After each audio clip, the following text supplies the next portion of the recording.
Hello friends, இன்றைக்கி நம்மளோட சேனலில் சிக்கன் லெக் பீஸ் வச்சு சீரக சம்பா பிரியாணி எப்படி பண்ணலான்னு பார்க்க போகிறோம். இது வந்து என்னோடய ஸ்டைல் ஆஃப் மேக்கிங் பிரியாணி. நீங்கள் எல்லோரும் இதை கண்டிப்பாக பார்த்து ட்ரை பண்ணி பாருங்கள். உங்களுக்கும் பிடிச்சிருந்தா கமெண்ட் பண்ணுங்கள். வாங்க இப்போ வீடியோக்குள்ளே போகலாம். இந்த பிரியாணி பண்ணுறதுக்கு ஃபஸ்ட்டு நம்ம ஒரு மசாலா அரைக்கணும். ஒரு பிரியாணி இலை, கிராம்பு, ஏலக்காய், பட்டை, முந்திரி பருப்பு, சோம்பு, ஜாதிக்காய் லைட்டாக உரசி போட்டுக்கணும். அப்புறமா சீரகம், மிளகு, கற்பாசி. இது நான் பண்ண போகிற அளவுக்கான மசாலா ஐட்டம். உங்களுக்கு நிறையா ஹியூஜ் குவான்டிட்டி பண்ணுறீங்கன்னா இன்னும் நிறையா எடுத்துக்கோங்க.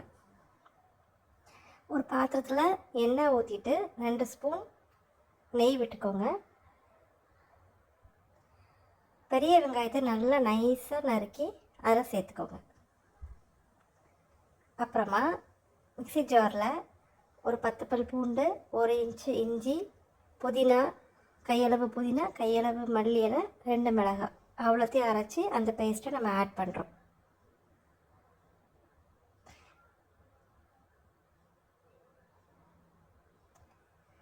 இந்த மாதிரி நம்ம அரைச்சி ஆட் பண்ணுறதுனால அந்த ஃப்ளேவர் ஃபுல்லாக இறங்கும். அதனால தான் நம்ம அரைச்சி ஆட் பண்ணுறோம். அப்புறம் 1/4 டீஸ்பூன் மஞ்சள் தூள், 1 டேபிள் ஸ்பூன் மிளகாத்தூள், 1 டேபிள் ஸ்பூன் மல்லித்தூள். மல்லித்தூள் வேணுங்கிறவங்க ஆட் பண்ணிக்கோங்க. சில பேர் அந்த மசாலாலே அரைச்சிருவாங்க, அதனால் நான் இங்கே தனியாக ஆட் பண்ணிக்கிட்டேன். இப்போ நம்ம அந்த முதல்ல அரைச்சோம் இல்லையா, அந்த மசாலா அதையும் இது கூட சேர்த்து நம்ம ஆட் பண்ணிடணும்.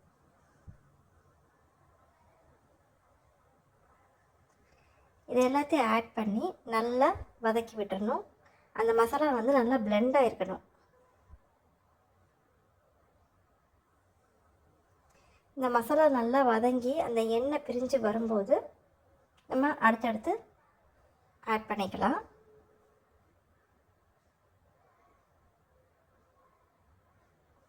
இந்த எண்ணெய் பிரிஞ்சு இப்படி வருது பார்த்தீங்களா?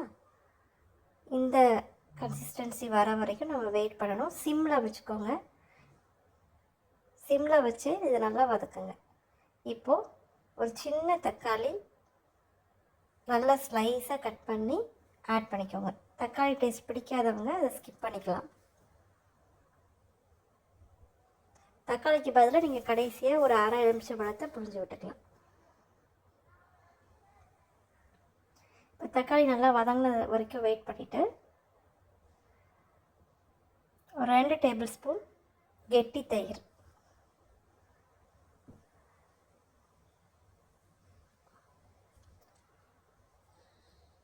அதுவும் இந்த மசாலாவோட நல்லா பிளெண்ட் ஆகி வரட்டும்.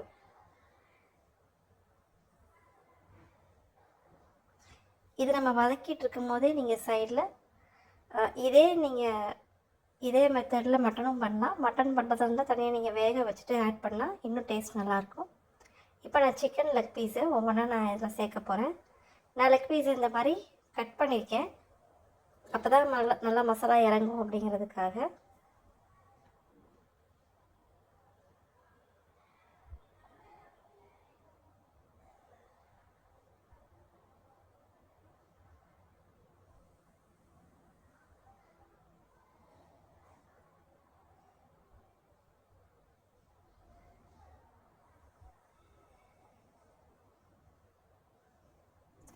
இப்போ நம்ம இதுக்கு தேவையான அரிசியை ஊற வச்சுக்கலாம்.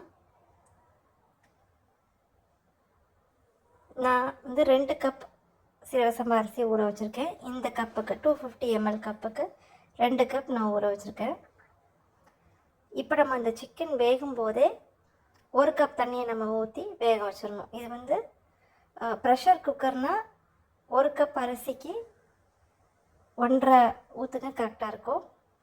இல்லைன்னா இந்த மாதிரி நம்ம ஓப்பன் வெசலில் வச்சு செய்யும்போது 1 கப் அரிசிக்கு 2 ஊற்றினா கரெக்டாக இருக்கும். ஸோ ஆல்ரெடி நான் ஒரு கப் ஊற்றிட்டேன் இதில். இப்போ நான் 3 கப் வாட்டர் இதில் ஆட் பண்ண போகிறேன். இந்த தண்ணி ஆட் பண்ணும்போது நம்ம கொஞ்சம் நல்லா சூடான தண்ணியை ஆட் பண்ணால் நல்லாயிருக்கும்.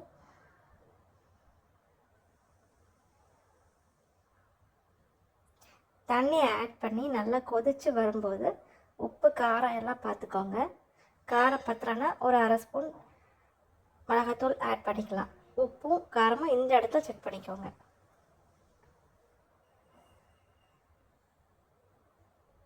கொஞ்சம் புதினா இலையில மேலே போட்டுக்கலாம். நல்லா கொதித்து வரணும், அது வரைக்கும் வெயிட் பண்ணணும். நம்ம இப்போ கொதித்து வந்ததுக்கப்புறம் தான் நம்ம அரிசியை எடுத்து போடணும். அரிசியை நீங்கள் ஒரு 20 நிமிஷம் ஊற வச்சா போதும். அதுக்கு மேலே ஊற வச்சிங்கன்னா குழஞ்சிரும்.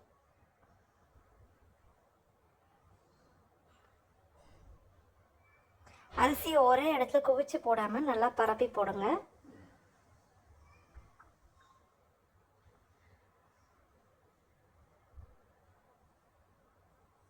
இப்போ இது நல்லா கொஞ்சம் அந்த தண்ணி வந்து நல்லா கம்மியான வரைக்கும் வெயிட் பண்ணிவிட்டு அப்புறமா மூடி போட்டு மேலே ஒரு வெயிட் வச்சுருங்க.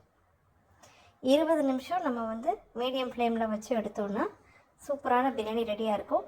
இடையில ஒரு தடவை ஓப்பன் பண்ணி ஒரு கிளறி விட்டுக்கோங்க. ஏன்னா சில பாத்திரத்துக்கு கீழே அடிப்பிடிக்கும், ஸ்டெயின்லெஸ் ஸ்டீலில் அடிப்பிடிக்கும். ஸோ அந்த டைமில் சைடில் வந்து நம்ம லைட்டாக கிளறி விட்டுக்கணும்.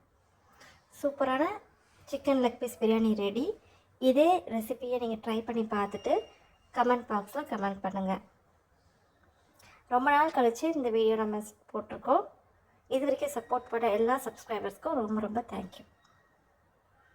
இன்னும் மீண்டும் ஒரு நல்ல ஒரு வீடியோவோட நான் உங்களை சந்திக்கிறேன். அது வரைக்கும் தேங்க்ஸ் ஃபார் வாட்சிங். பை.